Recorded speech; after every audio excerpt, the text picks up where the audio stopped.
আন্দোলনের মধ্যে কিন্তু বিএনপির শুধু ৩৪ দিনের অংশগ্রহণ না, ১৭ বছরের ত্যাগ তিতিক্ষা, তাদের প্রচুর লোকের গুম হওয়া, মামলার মধ্যে থেকে পড়ে সর্বশান্ত হওয়া, বিভিন্ন জায়গা থেকে চাকরিচ্যুত হওয়া, পড়ালেখা শেষ করতে না পেরে রাস্তা রাস্তায় ঘুরে নানা ধরনের অবদান রয়েছে। এবং এই যে কোটা আন্দোলনের মধ্যে যখন এই বাচ্চা ছেলে মেয়েরা মার খেতে শুরু করেছে, তখনও কিন্তু বিএনপি ঝুঁকি নিয়ে, রিস্ক নিয়ে বিভিন্ন কাজ করেছে। কিন্তু আমরা কিন্তু খুব দেখলাম যে এদের মধ্যে থেকে সম্পর্কটা বেশি হয়েছে আপনাদের সঙ্গে, অর্থাৎ জামায়াত শিবিরের সঙ্গে। আমরা দেখলাম যে প্রত্যেকটা শিক্ষাঙ্গনে জামায়াতের কথা মতো বা জামায়াত যাদেরকে নিয়োগ করতে চায় সেই রকম ভিসি, প্রক্টর, প্রভিসি সেরকম আসতেছেন। স্বাস্থ্যক্ষেত্রে আমরা দেখতেছি যে জামায়াতের দেয়া লিস্ট দিয়ে বিভিন্ন জায়গায় গুরুত্বপূর্ণ জায়গায় এটি পদায়ন হচ্ছে। তারপরে কিছুদিন পরে আমরা দেখলাম সমন্বয়করা ওপেনলি বলতেছেন যে জামায়াত শিবিরই আসলে আমাদেরকে এখানে সাহায্য করেছে।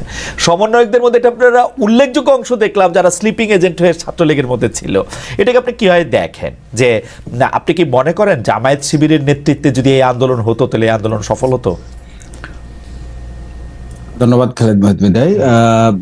দুটো বিষয়, একটা হচ্ছে প্রথমত আমাদের সংগঠনের পক্ষ থেকে আমরা প্রথম থেকে বলে আসছি যে এই 2024 সালের জুলাই আগস্টের যে গণঅভ্যুত্থান, এটা কোনো একটা দলের ক্রেডিট হওয়ার কথা না। এটা হচ্ছে এদেশের ছাত্র জনতার যৌথ আন্দোলনের ফসল এবং এটাই জনতার, এদেশের মানুষের ক্রেডিট, এদেশের ছাত্র জনতার ক্রেডিট। দুই হচ্ছে আমিরে জামাত ডক্টর শফিকুর রহমান খুব ক্লিয়ারলি এবং সেভারাল টাইম এটা বলেছেন, রিপিটেডলি বলেছেন যে আমাদের এই শহীদেরা কোনো দলের সম্পদ না। আমরা কখনোই আমাদের যে হিসাব নিতে বলা হয়েছে যে থানা থেকে, বিভাগ থেকে, ডিস্ট্রিক্ট থেকে, ঢাকা সিটিগুলো থেকে এবং তাদের পাশে দাঁড়ানোর প্রত্যেকটা ইস্যুতে আমরা বলেছি যে যারা শহীদ হয়েছেন তারা আমাদের দলের বা ব্যক্তির বা কোনো গোষ্ঠীর সম্পদ না, তারা হচ্ছেন দেশের সম্পদ।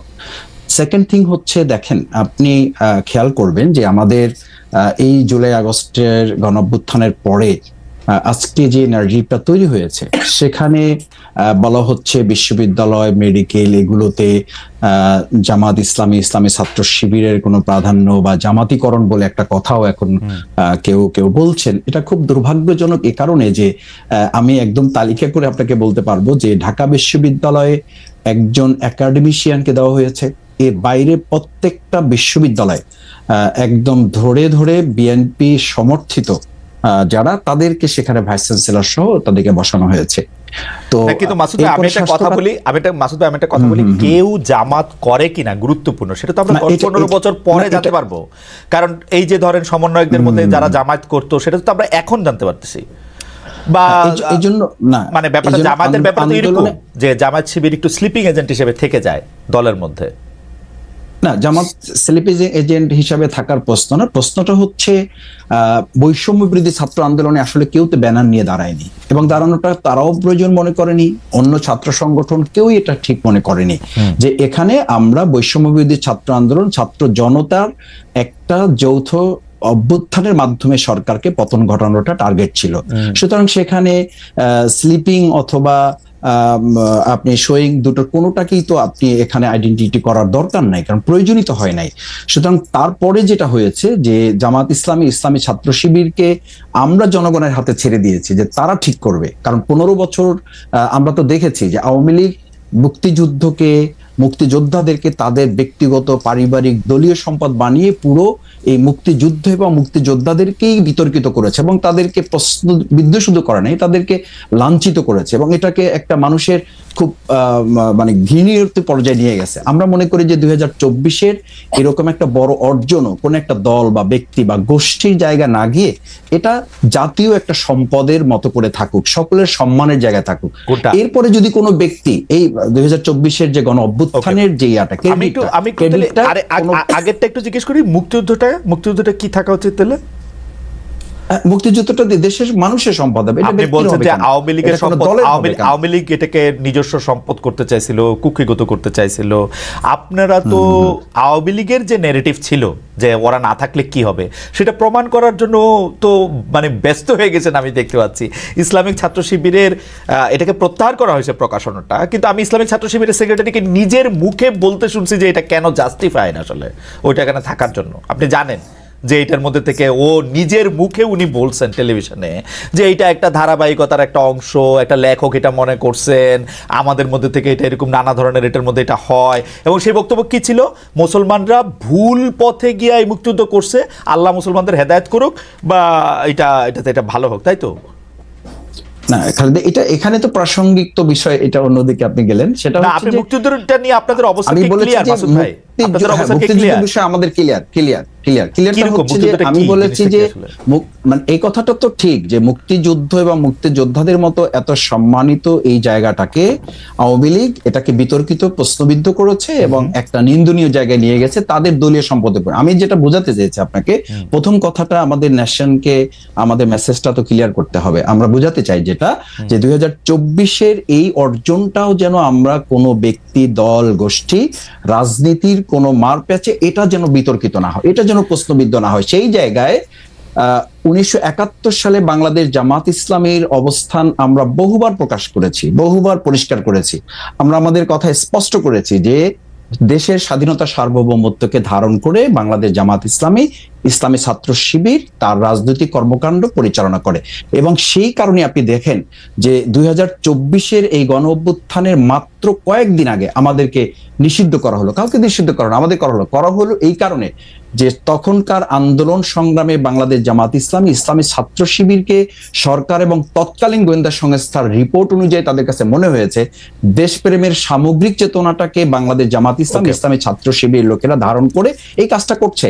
আর ছাত্র শিবির তার ছাত্র সংবাদে প্রকাশনা যেটা করেছে এটা একটা বিচ্ছিন্ন ঘটনা। আমি মনে করি যে তাদের এখানে একজন গবেষক একটা লেখা লিখেছে এবং তারা এটা পরে যখন বুঝতে পেরেছে বা এটা তাদের নজরে এসেছে, না না আমি একটু খালি আমি বলছি যে যখন তাদের নজরে এসছে তারা প্রত্যাহার করেছে এবং এটার জন্য তারা দুঃখ প্রকাশ করেছে। দিদি জানাব, এখন আমি যদি আপনাকে আরো ধরি যে এটা তো এই নেগেটিভটাকে যদি আপনি ওভাবে নেন, আমি এটা মানে শ্রদ্ধা রেখেই বলছি যে আমাদের এখন বাংলাদেশ জাতীয়তাবাদী দল বিএনপি ওনাদের ওখানে যে মহাসচিব হিসাবে শ্রদ্ধেয় মির্জা ফখরুল ইসলাম আলমগীর সাহেব উনি কাজ করছেন, ওনার বাবা সম্পর্কে আমাদের কাছে কি মেসেজ আছে? তো সেই জন্য কি বিএনপি কে এখন ক্ষমা চাইতে বলতে হবে, বা আমরা কি বলবো যে মির্জা ফখরুল সাহেবের শ্রদ্ধেয় মরহুম পিতা মির্জা রুহুল আমিন চোখা মিয়া 1971 সালে উনি ঠাকুরগাঁ জেলার অন্যতম স্বাধীনতা বিরোধী হিসাবে 710 জনের একজন ছিলেন। একটু শেষ করছি যে এই কারণে কি এখন বিএনপি কে আমরা ধরবো? আমাদের নেতৃবৃন্দকে ফাঁসি দেওয়া হয়েছে, তার সাথে তো সালাউদ্দিন কাদের চৌধুরী শহীদ, ওনাকেও ফাঁসি দেওয়া হয়েছে। তাতে কি বিএনপি কে আমরা এখন বলবো যে তাকেও ক্ষমা চাইতে হবে বা স্বাধীনতা বিরোধিতা নিয়ে তাদের মধ্যেও কনফিউশন আছে? না মাসুদ ভাই, ব্যক্তি আর দলের অবস্থা তো ভিন্ন। আমরা 1971 সালে জামায়াতে ইসলামী মুক্তিযুদ্ধের চলাকালীন সময় তারপরে বিভিন্ন সময় বিভিন্নভাবে স্টেটমেন্ট দিয়ে দল হিসাবে যেটা বলেছে, আমরা যখনই প্রশ্ন করি আপনি বলেন যে আপনারা বলেন যে ব্যাপারে জামাত ইসলামের অবস্থান পরিষ্কার, কিন্তু পরিষ্কারটা আপনি একটু বলেন তো, আমরা একটু শুনি যে পরিষ্কার অবস্থাটা কি 1971 সালে কি আপনারা যা করেছিলেন তা ঠিক করেছিলেন?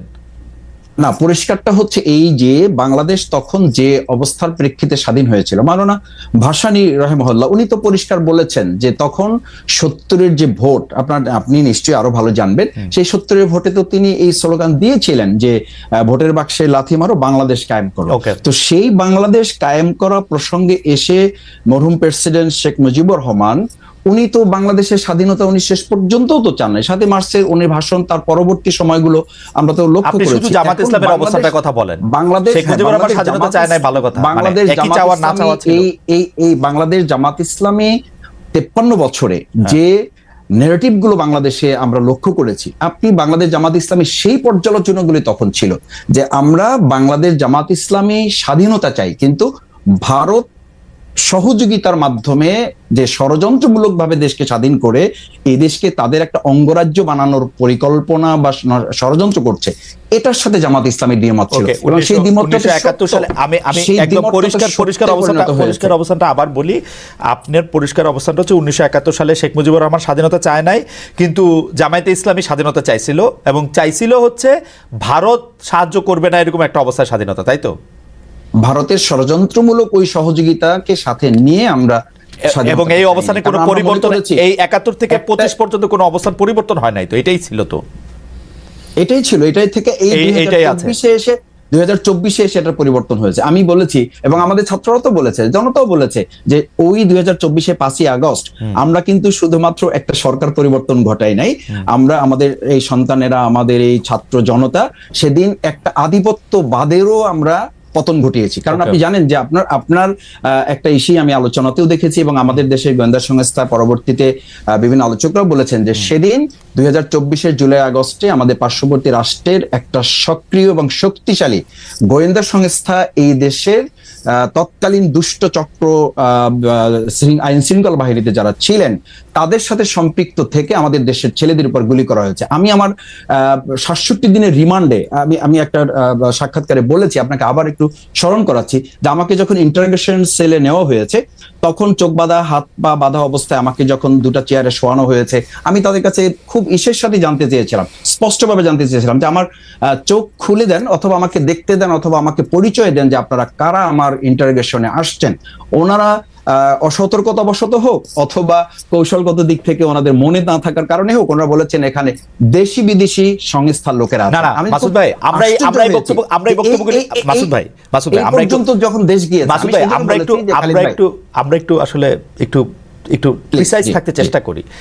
অর্থাৎ 1971 সালে যেভাবে বাংলাদেশ স্বাধীন হয়েছিল, জামাত ইসলাম এটার সাথে একমত ছিল না।